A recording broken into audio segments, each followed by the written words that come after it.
e não encontraram índio nenhum. Eles acho que durante uma semana passaram a explorar a região e não encontraram os índios.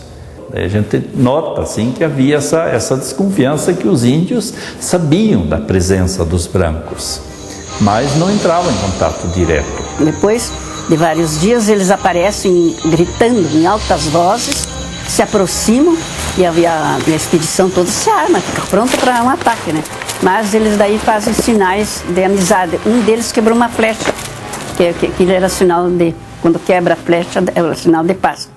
Eles foram muito bem recebidos, receberam presentes de roupa, de comida e principalmente instrumento de música, que o índio adora a música, né? Ninguém entendeu nada do que eles falavam, ninguém entendia a língua dos índios, nem o padre, ninguém sabia o que os índios falavam. Por gestos, por acenos, eles entenderam que os índios queriam chegar até a aldeia, a cidadezinha, até o Fortim. E esse processo assim demorou 2 anos. Os índios vinham, iam embora. A nação era a nação caingangue, mas subdivididas. Então, os camés, os votorões, os caieres, eles trabalham com essa questão do envolvimento, né, para depois o ataque, né? Então, isso é uma tática dos caingangues. Eles voltam com as filhas como presente para os expedicionários, e o padre então proibiu que os soldados tivessem contato com aquelas mulheres impuras, sob pena de excomunhão. Excomunhão naquela época, você sabe como é, né? A pessoa ficava totalmente marginalizada. E aí houve uma batalha entre os portugueses e os índios, que tentaram expulsar os portugueses daqui e acabaram perdendo no confronto em função da diferença de poderio bélico. Eles com flecha e os portugueses já com arma de fogo, né? Nós temos que entender que uma tribo indígena que nasceu, que criou-se nessa região, certamente ela era selvagem.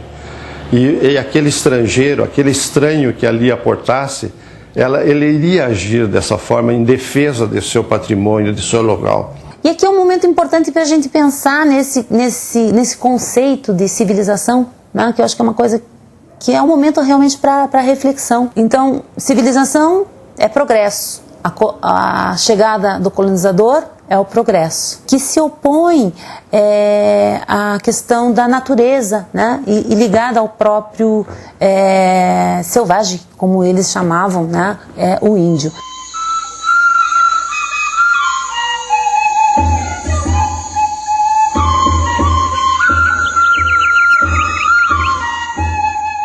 Até que em 1812 aconteceu uma mudança, que se diz alguns livros que o país foi aprisionado.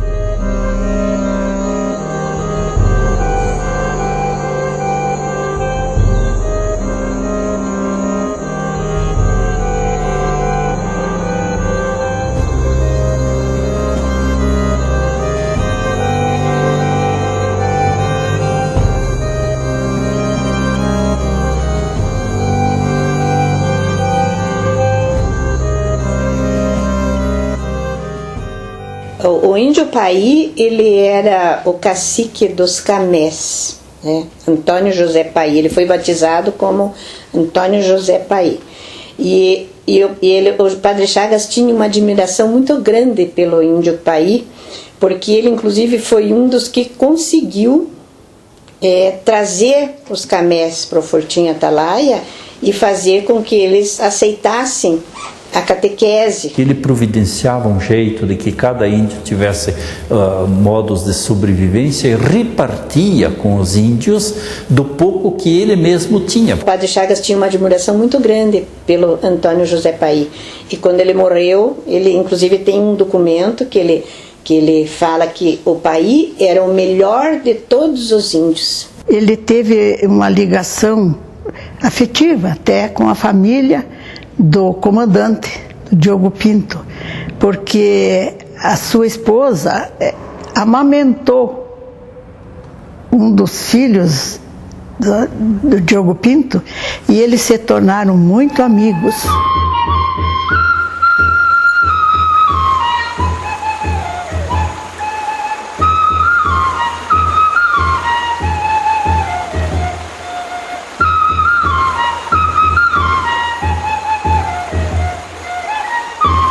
Pequeno ser frágil, que no berço da natureza é acolhido pelo amor e alimentado para a vida.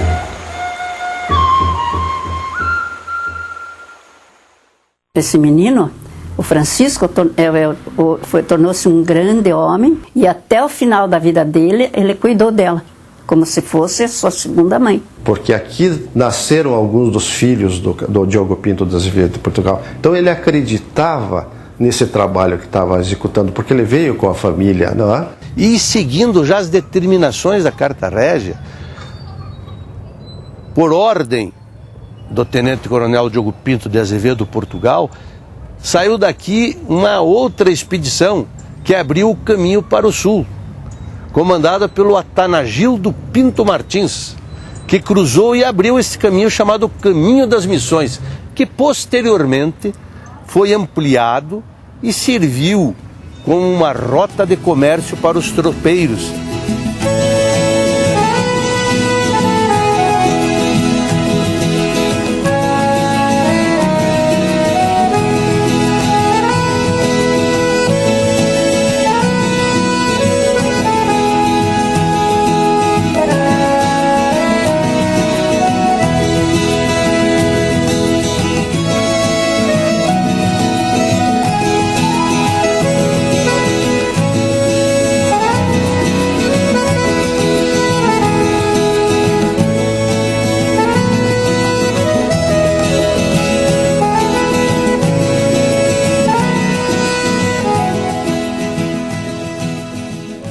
No início da colonização, Padre Chagas mantinha uma relação de companheirismo, de amizade.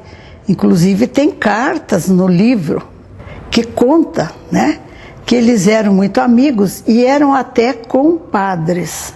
O início da desavença era que o Padre Chagas queria que os índios ficassem afastados dos soldados.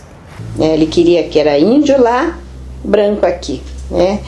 E o Diogo Pinto não comungava muito dessa ideia, né? Ele não via razão maior para se colocar tanta distância entre índios e brancos. O comandante da expedição era o Diogo Pinto. Certamente essas decisões civis era ele que teria que concluir.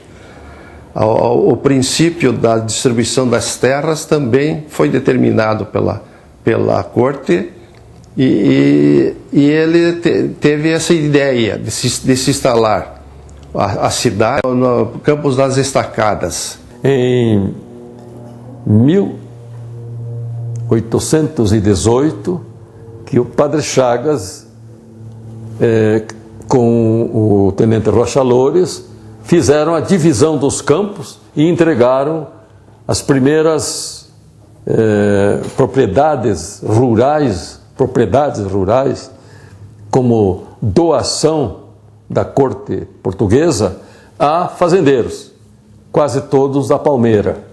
Mas muitas outras pessoas vieram também, e na Carta Régia já dizia, o interessante é isso, que dizia que para as pessoas abastadas, ou seja, aquelas que tinham condições, que certamente haviam contribuindo com recursos, receberiam as sesmarias. Mas a Carta Régia dizia que deveriam ser deixados terrenos, lotes menores, para o povo de menor posse, de menores recursos, que eram as pessoas menos abastadas, que também se precisavam, porque uma cidade, uma região não se faz só do dono da área, nós vamos ter as pessoas que trabalham, né?